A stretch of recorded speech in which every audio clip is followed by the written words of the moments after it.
नमस्कार, मी डॉक्टर दिलीप शिंदे. क्रॉसलाईन न्यूजमध्ये आपलं स्वागत. मराठवाड्यात चौथ्या टप्प्यातलं लोकसभेचं मतदान पार पडलं आणि मराठवाड्यातल्या 8ही जागावरचं मतदान पूर्ण झालेलं आहे.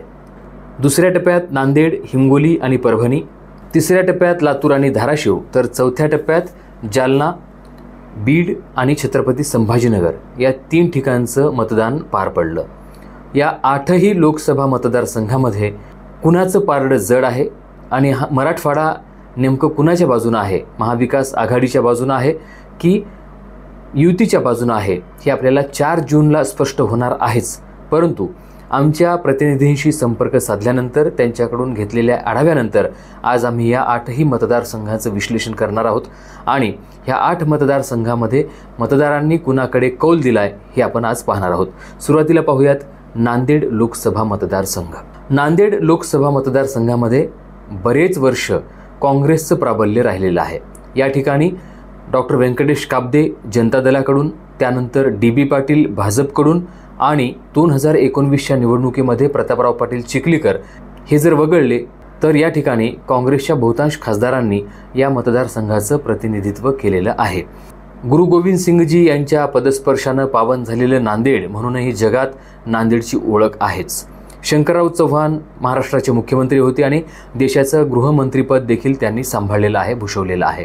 आणि त्यांचे चिरंजीव अशोकराव चव्हाण हे देखील महाराष्ट्राचे 2 वेळा मुख्यमंत्री होते. आदर्श घोटाळ्यानंतर त्यांना पायउतार व्हावं लागलं आणि पुन्हा त्यांना मुख्यमंत्रीपदाला त्यांना गवसणी घालता आली नाही.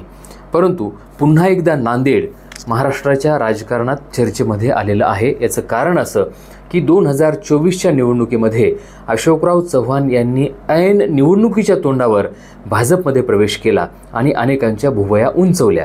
अशोकराव चव्हाण भाजपमध्ये का गेले याचे तर्कवितर्क, याच्या शंका-कुशंका अनेकांनी अनेकदा वेगवेगळ्या पद्धतीनं व्यक्त केलेल्या आहेत. परंतु अशोकराव चव्हाण भाजपमध्ये गेल्यामुळं भाजपाचे उमेदवार प्रतापराव पाटील चिखलीकर हे एकतर्फी विजयी होतील असा कयास सुरुवातीला बांधला गेला. भाजपाची नांदेडची सीट धोक्यात आहे असा अंदाज पक्षश्रेष्ठींपर्यंत पोहोचल्यानंतर ही सीट जाऊ नये, पंतप्रधानांनी 400 पारचा जो नारा दिलेला आहे, हा 400 पारचा नारा पूर्ण करण्यासाठी एकही सीट हातची जाऊ नये यासाठी भाजप कटाक्षानं प्रत्येक सीटवर नजर ठेवून होता. आणि मग नांदेडची सीट जाऊ नये यासाठी अशोकराव चव्हाण यांना ऐनवेळी भाजपमध्ये घेण्यात आलं. परंतु या मतदारसंघामध्ये झालं उलटं की अशोकराव चव्हाण काँग्रेसमधून आल्यानंतर काँग्रेसकडे दुसऱ्या फळीचा नेता उरला नाही. मग काँग्रेसचं नेतृत्व कोण करणार किंवा काँग्रेस पराभूत होणार, काँग्रेसला उमेदवार मिळणार की नाही असाही प्रश्न होता. पण ऐनवेळी नायगाव विधानसभा मतदारसंघाचे वसंतराव चव्हाण यांनी पक्षाकडे उमेदवारी मागितली आणि पक्षाने त्यांना एका शब्दात ही उमेदवारी जाहीर केली आणि ही संपूर्ण निवडणूक काँग्रेस पक्षाच्या बाजूनं मतदारांनी हातात घेतली. म्हणजे एका बाजूला भारतीय जनता पक्ष आणि त्यांचे घटक पक्ष, तर दुसऱ्या बाजूला काँग्रेस आणि मतदार अशी ही या मतदारसंघामध्ये लढत झाली. आणि दुसरी गोष्ट अशी की या भागामध्ये देखील म्हणजे नांदेड लोकसभा मतदारसंघामध्ये देखील मराठा आरक्षणाचा प्रश्न कायम आहे. मराठा आरक्षणाचा फटका देखील भाजपाला या ठिकाणी बसणार आहे. कारण अशोकराव चव्हाण आणि त्यांच्या पत्नी अमिता चव्हाण प्रतापराव पाटील चिखलीकर यांच्या पत्नी किंवा त्यांच्या नातेवाईकांना वेगवेगळ्या गावांमध्ये प्रचारापासून त्यांना बंदी घालण्यात आली किंवा त्यांना गावामध्ये येऊ दिलं नाही. म्हणजे अर्धापूर असेल किंवा तिकडे मुदखेड असेल, भोकर असेल, हा जो अशोकराव चव्हाण यांचा बालेकिल्ला आहे, भोकरसारख्या मतदारसंघामधून ते निवडून आलेले आहेत आणि त्यांची कन्या देखील आता पुढं या मतदारसंघामध्ये उमेदवारी घेऊन निवडून येऊ इच्छिते. तर अशा भागातून देखील त्यांना स्पष्ट विरोध झालेला दिसून येतो. मराठा समाजाचा हा फॅक्टर आहेच. त्यासोबत अशोकराव चव्हाणांनी कुणालाही विश्वासात न घेता एक लोकांच्या आपण काय म्हणतो विश्वासाला धक्का देऊन त्यांनी जो ऐनवेळी भाजपात प्रवेश केला त्याचं नुकसान या ठिकाणी भारतीय जनता पक्षाला सहन करावं लागणार आहे. एकूणच आम्ही जो आढावा घेतला त्यातून सध्या तरी वसंतराव चव्हाण यांचं वर्चस्व किंवा यांच्या बाजूने मतदार कौल देत असल्याचं चित्र या मतदारसंघामध्ये आपल्याला पाहायला मिळतं. या ठिकाणी काँग्रेसची सीट निघू शकते. वंचित म्हणावा तसा प्रभाव पाडू शकलेला नाही, त्यामुळं मुस्लिमांचं मत असतील, मराठा समाजाचं मत असेल आणि दलितांची मतं असतील ही काँग्रेसच्या पारड्यामध्ये पडलेली आहेत. मराठवाड्याच्या 8 लोकसभा मतदारसंघाचा विचार करताना नांदेडपासून जवळ असलेल्या हिंगोली लोकसभा मतदारसंघाकडे आपण एक नजर टाकूयात.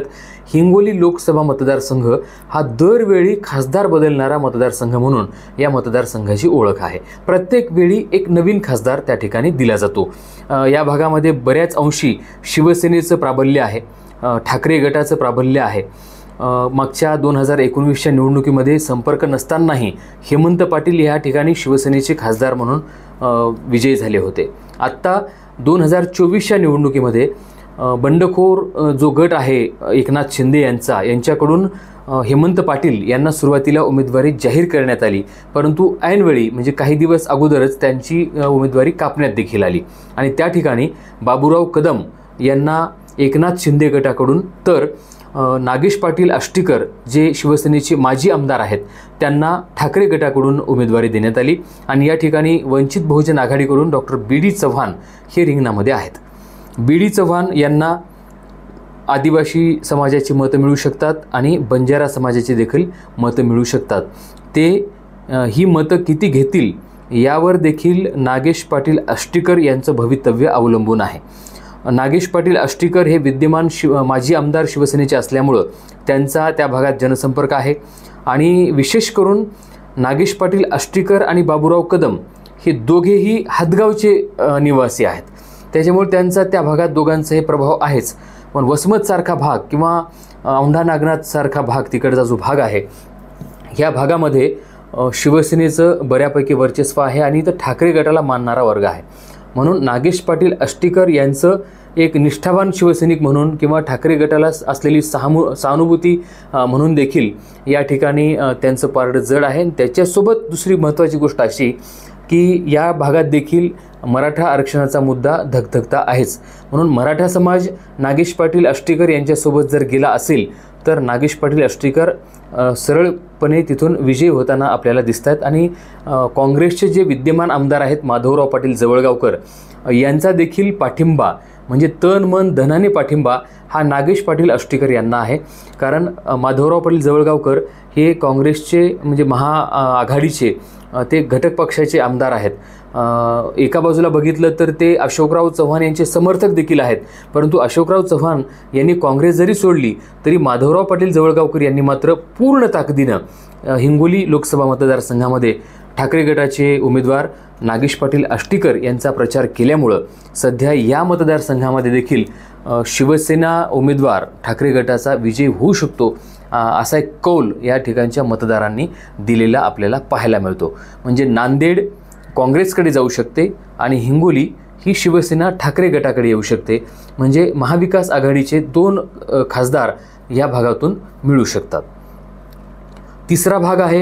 तिसरा लोकसभा मतदारसंघ आहे परभणी. परभणी देखील दुसऱ्या टप्प्यामध्ये या ठिकाणी मतदान झालं आणि मागील सलग 2 टर्मपासून बंडू जाधव हे या लोकसभा मतदारसंघाचं प्रतिनिधित्व करतात आणि परभणी हा देखील शिवसेनेचा बालेकिल्ला म्हणून ओळखला जातो. परभणीच्या ठिकाणी महादेव जानकर यांना महायुतीकडून उमेदवारी देण्यात आली. महादेव जानकर हे खरं तर रासपचे उमेदवार आहेत आणि रासप हा महायुतीचा घटक पक्ष आहे, पण या ठिकाणी रासपला म्हणजेच महादेव जानकर यांना मतदारांनी स्वीकारलेलं नाही असं एक चित्र स्पष्ट आहे. कारण आयात केलेला उमेदवार किंवा बाहेरून आणलेला उमेदवार ही पार्सल परत पाठवा असा प्रचार ह्या लोकसभा मतदारसंघामध्ये केला गेला आणि बंडू जाधव यांचा जनसंपर्क दांडगा आहे. त्यांना बंडू बॉस असं म्हणून ओळखलं जातं.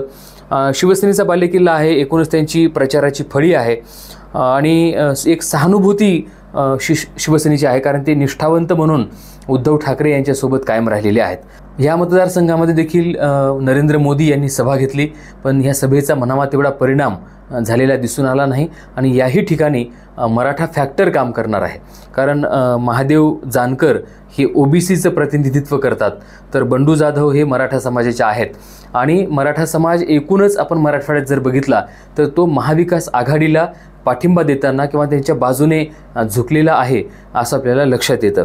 सुरेश जाधव, तुकाराम रेंगे पाटील यांनी देखील या मतदारसंघाचं प्रतिनिधित्व केलेलं आहे आणि मागच्या 2 टर्मपासून बंडू जाधव हे परभणीचं नेतृत्व करतात आणि एकतर बाहेरून आणलेला उमेदवार रासपचा महादेव जानकर मराठा फॅक्टर, यामुळं बंडू जाधव यांचं देखील या ठिकाणी पारडं आपल्याला जड झालेलं दिसून येत आहे। त्या खालोखाल जर आपण बघितलं तर हे दुसऱ्या टप्प्यातले 3 लोकसभा मतदारसंघ होते। तिसऱ्या टप्प्यामध्ये लातूरला मतदान झालं आणि लातूर देखील एक महत्त्वाचं ठिकाण किंवा केंद्र आहे असं आपल्याला म्हणता येईल। या ठिकाणी स्वर्गीय विलासरावजी देशमुख यांनी महाराष्ट्राचं नेतृत्व केलं। एक खंबीर काँग्रेसचा नेता, जनसामान्यामध्ये लोकप्रिय असलेले विलासराव देशमुख आणि त्यांचे चिरंजीव अमित दादा देशमुख, त्याच्यानंतर त्यांचे बंधू दिलीपराव देशमुख यांनी देखील लातूरचं प्रतिनिधित्व केलेलं आहे।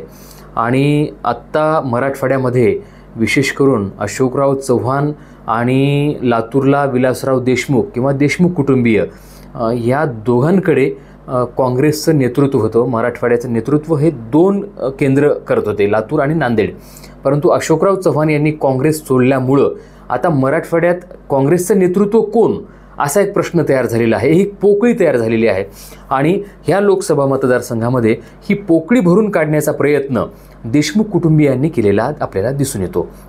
कारण आम्ही घेतलेल्या माहितीनुसार लातूर असेल किंवा धाराशिव असेल किंवा बीड असेल, ह्या ठिकाणी देशमुख कुटुंबीय मोठ्या ताकदीनं प्रचारामध्ये उतरलेले होते। म्हणजे अमित देशमुख प्रचारामध्ये उतरले, ठीक आहे, दिलीपदादा देशमुख प्रचारामध्ये उतरले, ठीक आहे, परंतु अमित देशमुखांच्या सौभाग्यवती, दिलीपदादांच्या सौभाग्यवती या सगळ्यांनी ही प्रचाराची मोहीम हातामध्ये घेतली होती आणि लातूर मतदारसंघामध्ये हे संपूर्ण कुटुंब प्रचारासाठी रस्त्यावर दिसून येत होतं।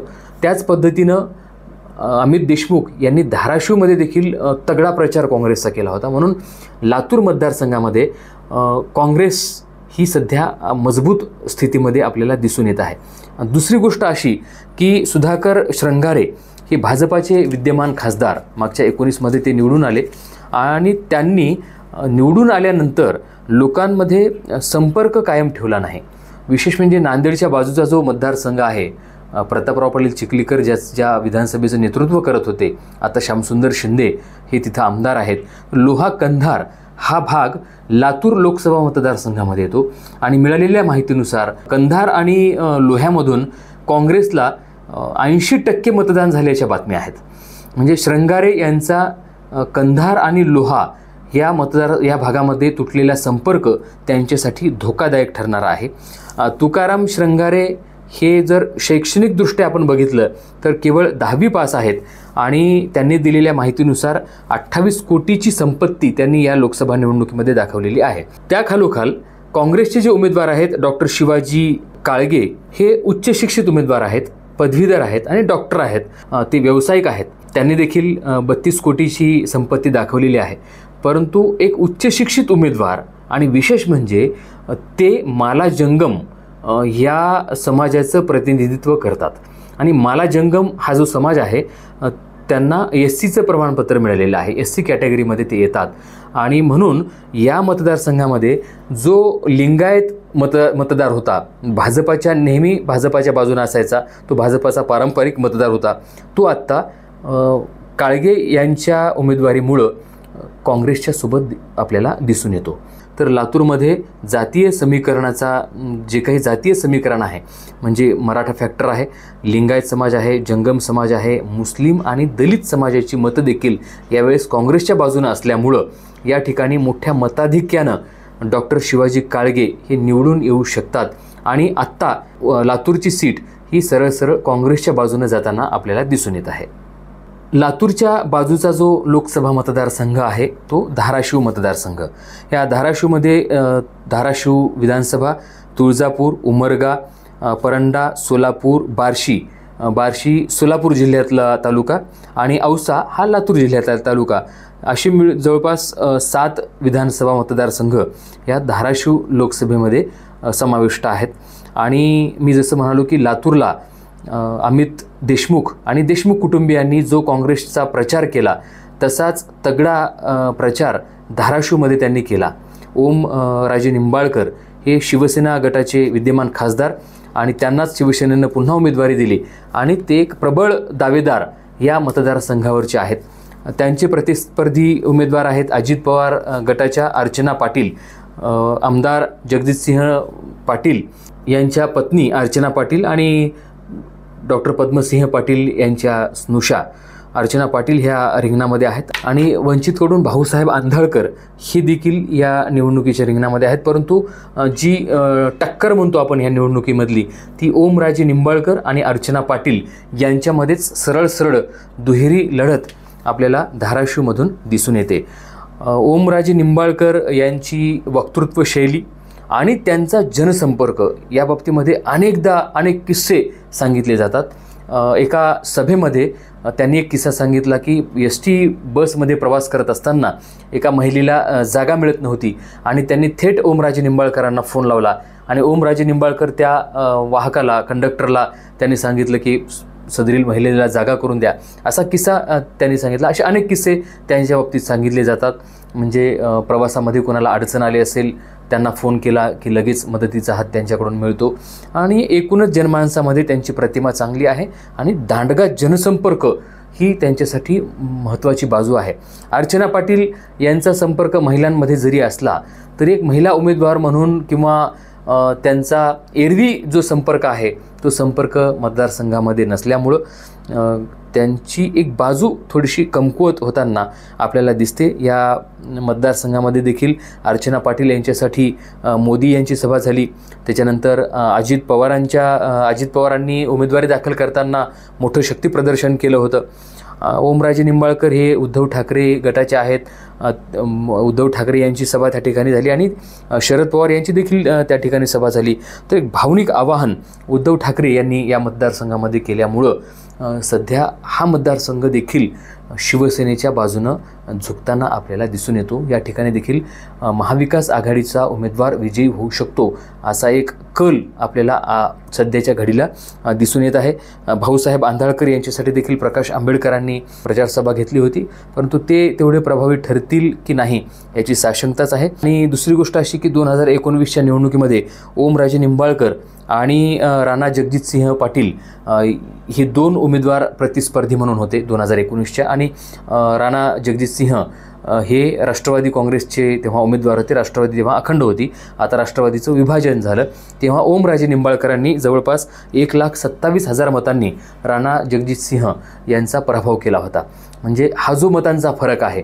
आणि दुसरी गोष्ट फुटलेली राष्ट्रवादी याच्यामुळं सध्या ओमराजे निंबाळकर हे आघाडीवर आपल्याला दिसून येतात. आता आपण जाऊयात 4थ्या टप्प्यातल्या मतदानाकडे. आणि या 4थ्या टप्प्यात मराठवाड्यातले 3 मतदारसंघ होते. याच्यामध्ये जालना, छत्रपती संभाजीनगर म्हणजेच औरंगाबाद आणि बीड या तिन्ही ठिकाणी 13 मेला मतदान झालं.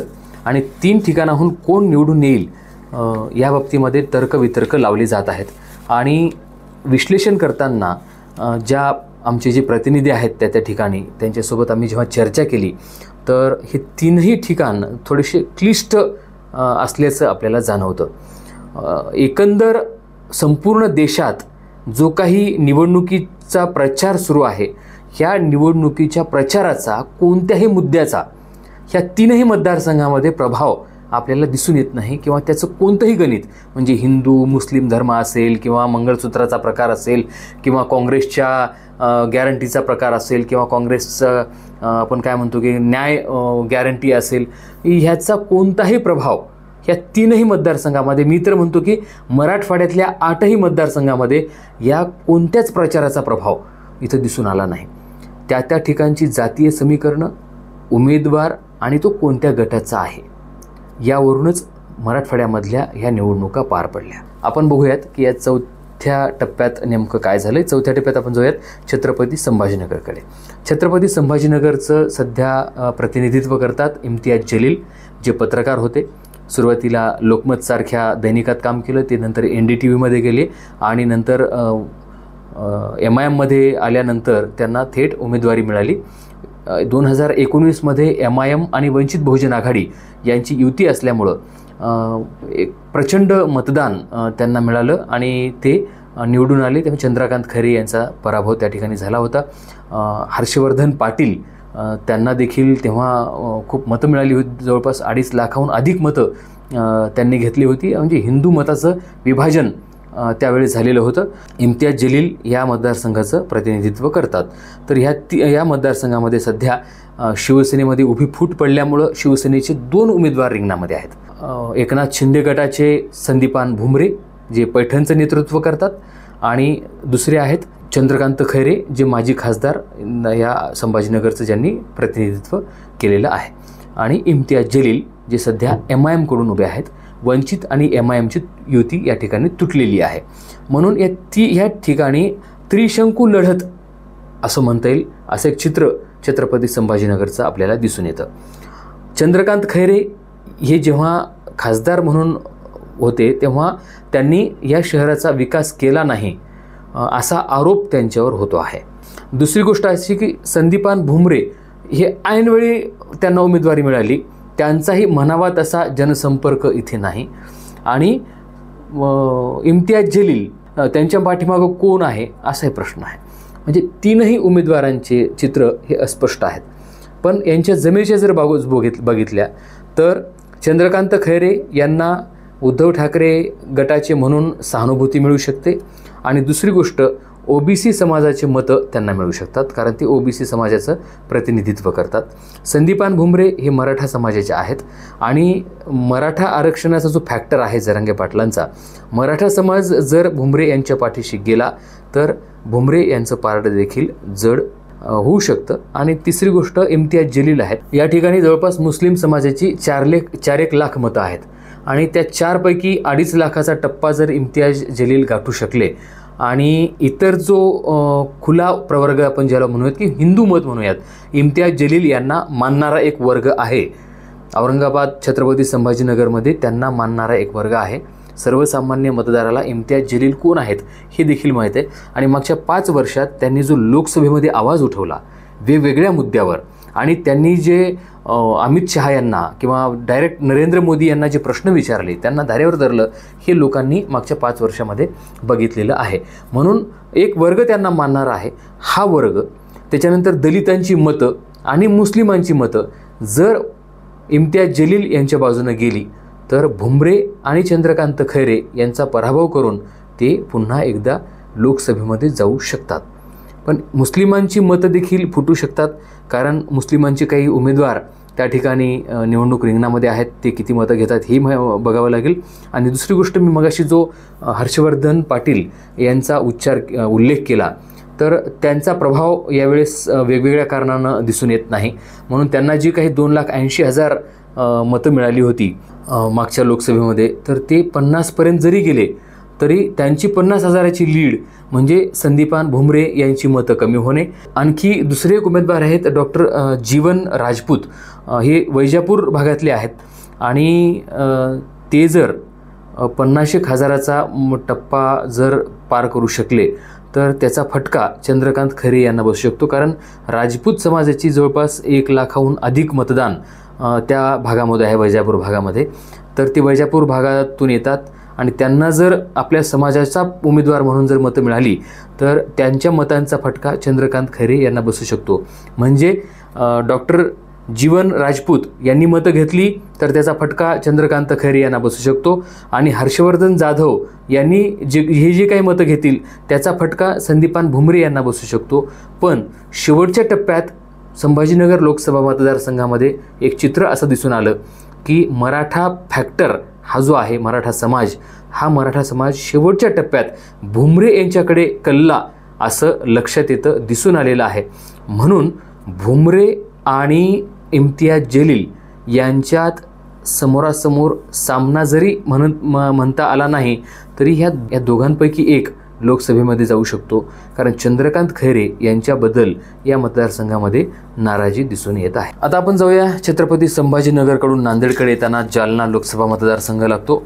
जालन्यामध्ये जालना, बदनापूर, भोकरदन, सिल्लोड, फुलंब्री आणि पैठण हे 6 विधानसभा मतदारसंघ या ठिकाणी या लोकसभा मतदारसंघामध्ये समाविष्ट आहेत.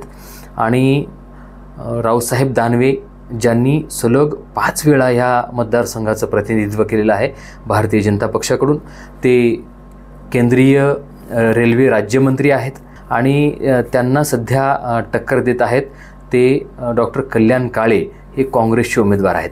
डॉक्टर कल्याण काळे, रावसाहेब दानवे यांच्यासोबतच अजून एक चेहरा समोर आलेला आहे. हा चेहरा कुणासाठी फायद्याचा आणि तोट्याचा हे आपल्याला लक्षात घ्यावं लागेल, कारण या अगोदर आम्ही जो जालनामधून जिंकणार कोण याचा एक आम्ही अंदाज बांधला होता आणि हा अंदाज बांधल्यानंतर त्या व्हिडिओच्या कमेंट बॉक्समध्ये अनेकांनी मंगेश साबळे यांचा उल्लेख केल्याचं दिसून आलेलं आहे. मंगेश साबळे हे अपक्ष उमेदवार आहेत, परंतु त्यांची जी मराठा आरक्षणाच्या लढ्यामधली भूमिका होती ती आक्रमक होती. वेगवेगळ्या कारणानं ते चर्चेत आलेले आहेत. ते सरपंच राहिलेले आहेत फुलंब्री तालुक्यातले आणि सुरुवातीच्या काळात त्यांनी एक आंदोलन केलं होतं की BDO विहिरीच्या मंजुरीसाठी लाच मागतात म्हणून, आणि ते गळ्यामध्ये पैशाच्या माळा वगैरे घालून येऊन ते BDO कार्यालयामध्ये त्यांनी ते पैसे उधळले होते. ते एक आंदोलन, आणि त्यानंतर मराठा आरक्षणाच्या संदर्भात त्यांनी स्वतःची गाडी पेटवून दिली होती, तो एक भाग. आणि मराठा आरक्षणाला विरोध करतात किंवा मराठ्याला आरक्षण मिळू नये असे न्यायालयात बाजू मांडणारे गुणरत्न सदावर्ते यांची गाडी फोडणारे असे मंगेश साबळे हे आपल्याला सर्वांना परिचयाचे आहेत किंवा ते चर्चेत आलेले आहेत. त्यांनी या ठिकाणाहून जालन्यामधून अपक्ष उमेदवारी दाखल केलेली आहे. जरांगे पाटलांनी यांच्या बाबतीमध्ये स्पष्ट भूमिका घेतलेली आहे की माझा पाठिंबा वगैरे नाही किंवा मी उमेदवारी दाखल करायला सांगितलेलं नाही. परंतु मंगेश साबळे यांचा एक चाहता वर्ग या मतदारसंघामध्ये दिसून येतो आणि मंगेश साबळे बऱ्यापैकी या ठिकाणाहून मतदान घेण्याची शक्यता आहे. जर मंगेश साबळेंनी लाखाचा टप्पा गाठला तर डॉक्टर कल्याण काळे यांना धोका होऊ शकतो.